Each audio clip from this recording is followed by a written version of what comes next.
Je voudrais remercier le président de la Commission, maintenant ministre de l'Europe et des Affaires étrangères, d'avoir accepté qu'on puisse vous présenter les travaux de notre mission. C'est vrai que nous avons auditionné près de 280 personnes. Ça a été 6 mois denses. Et nous sommes tous les deux, je pense, ravis de pouvoir vous présenter nos réflexions. Le sommet lui-même se tiendra donc, comme l'a dit notre présidente, les 4 et 5 octobre. Donc le 4 à Villers-Cotterêts, le 5 à Paris, au Grand Palais. Il rassemblera 80 délégations, dont près de 60 au niveau de chef d'État et de gouvernement, ce qui est d'ores et déjà un succès pour notre pays qui n'avait pas organisé ce sommet depuis 91, comme nous l'avons beaucoup rappelé. L'attractivité de la francophonie en tant qu'institution en sera sans doute attestée par l'adhésion de nouveaux membres. Le sommet va en effet se prononcer sur les demandes du Ghana et de Chypre, qui souhaitent passer de membres associés à membres de plein droit, ainsi que les demandes de nouvelles adhésions de la part de l'Angola, du Chili, ainsi que du Land de Sarre, de la Nouvelle-Écosse et enfin de la Polynésie française. Les sommets de la francophonie se tiennent tous les 2 ans depuis le sommet de Versailles en 1986 et ils ont progressivement acquis un rôle de plus en plus important.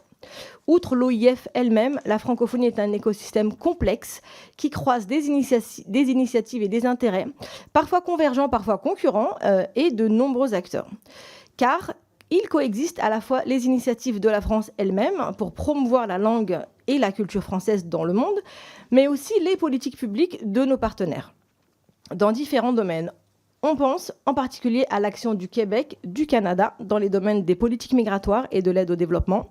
Nos partenaires belges, eux, sont très actifs à nos côtés pour promouvoir l'enseignement de la langue française auprès des fonctionnaires et des eurodéputés dans les institutions de l'Union européenne, qui sont si prompts, hélas, à basculer vers le tout anglais, et je sais qu'on en a beaucoup parlé ici. Je tiens à souligner que, loin de toute approche condescendante des pays du Nord, la francophonie repose largement sur des initiatives venant du Sud, et on peut citer aujourd'hui, par exemple, le Maroc, qui voit dans l'Afrique francophone un vecteur de croissance sur le continent. La Côte d'Ivoire, très investie dans la francophonie politique et économique, ainsi que le Sénégal. De nombreux pays de l'OIF engagent ainsi, à différentes échelles, des politiques propres de promotion de la francophonie, parce qu'ils considèrent qu'ils ont soit intérêt à ce que leurs ressortissants parlent français, ou que la francophonie leur offre un espace de coopération et de dialogue adapté. Le sommet va donc rassembler ces États autour de la secrétaire générale de la francophonie, mais traitera d'enjeux qui vont bien au-delà de l'OIF, car d'autres organisations ou associations internationales jouent aussi un rôle majeur. Certaines sont qualifiées d'opérateurs par la charte de la francophonie.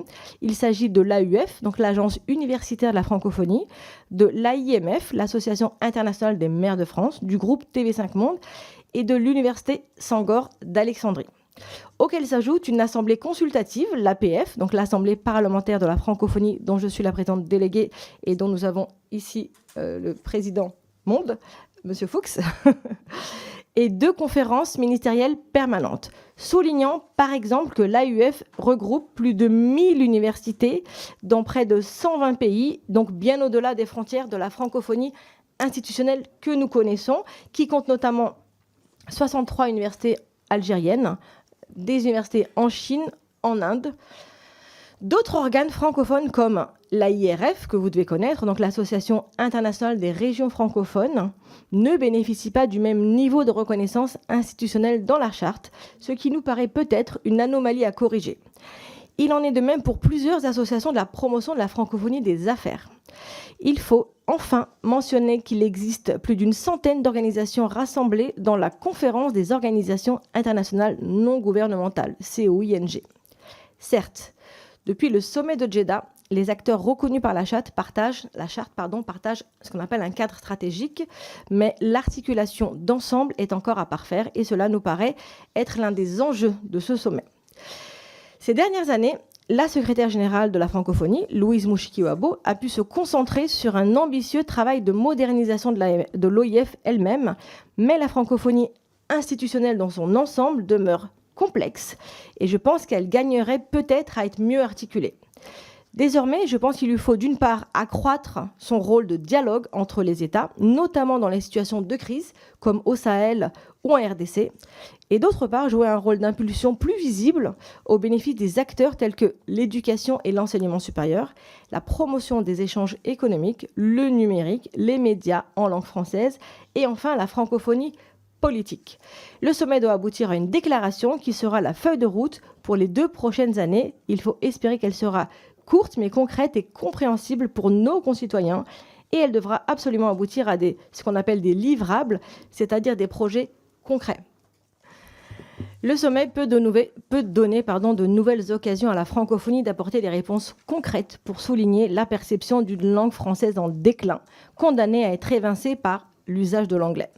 C'est le cas en particulier dans les domaines scientifiques et de l'enseignement supérieur, où l'usage de l'anglais a été promu de manière très volontariste, voire trop volontariste, au point où on s'en souvient que la loi Toubon a été réformée en 2014 pour permettre d'accroître la place de l'anglais dans nos universités. Personnellement, je me pose la question. Même si elles sont indéniablement attractives, les formations tout en anglais de nombreux établissements d'enseignement supérieur ne jouent-elles pas en notre défaveur et la défaveur de notre langue en envoyant le message que pour attirer des étudiants étrangers en France, il faut passer par le tout anglais ? Parallèlement, dans les domaines de la recherche, la plupart des mécanismes d'incitation et de promotion des chercheurs ont survalorisé les publications en anglais. Or, l'enjeu, selon moi, est d'éviter de perdre l'usage du français, car cela constituerait un appauvrissement majeur pour l'esprit scientifique en coupant nos chercheurs de tout un pan de leur héritage.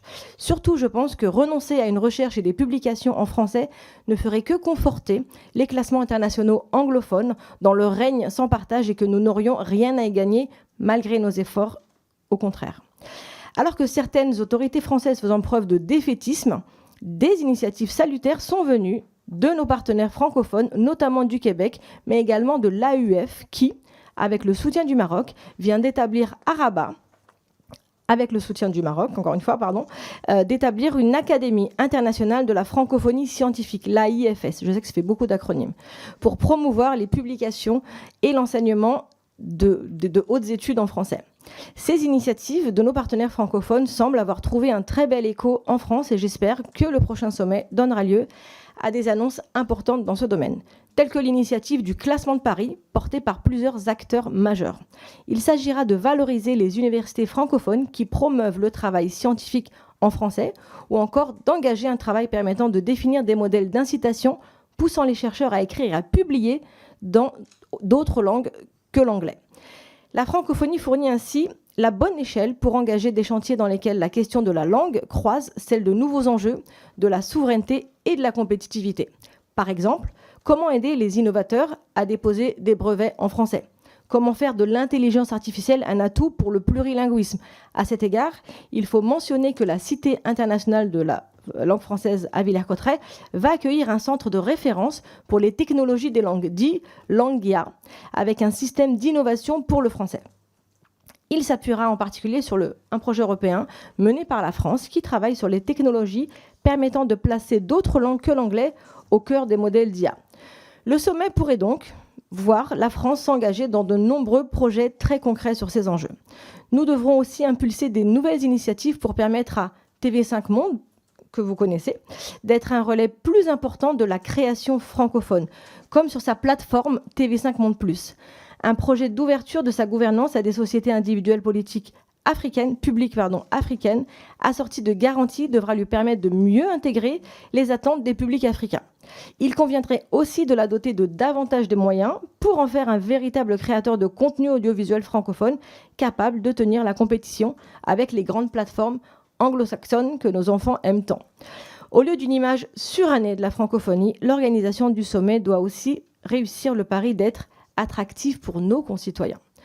Plutôt que la traditionnelle litanie de discours, un peu comme ce qu'on fait aujourd'hui, mon collègue et moi, les chefs d'État et de gouvernement seront rassemblés lors de réunions en fait, pour la plénière avec 8 tables rondes et ils échangeront avec des jeunes créateurs, innovateurs, entrepreneurs issus de l'espace francophone. Parallèlement, à la station F, il se tiendra Francotech, un salon professionnel de l'innovation en français, avec 1500 professionnels provenant de plus de 100 pays et plusieurs chefs d'État et chefs de gouvernement se rendront à ce salon, ce qui atteste de la priorité qui est désormais accordée à la francophonie des affaires. Notre pays a besoin de l'espace francophone, tout comme les francophones ont besoin de la France.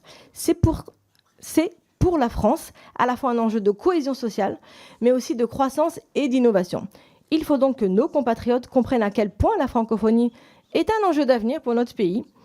Lors de ce sommet ou lors des échanges ultérieurs, donnons ainsi la visibilité à la francophonie à travers ces grands projets à la croisée de la culture, du numérique et de l'éducation co-construits avec nos partenaires du Sud.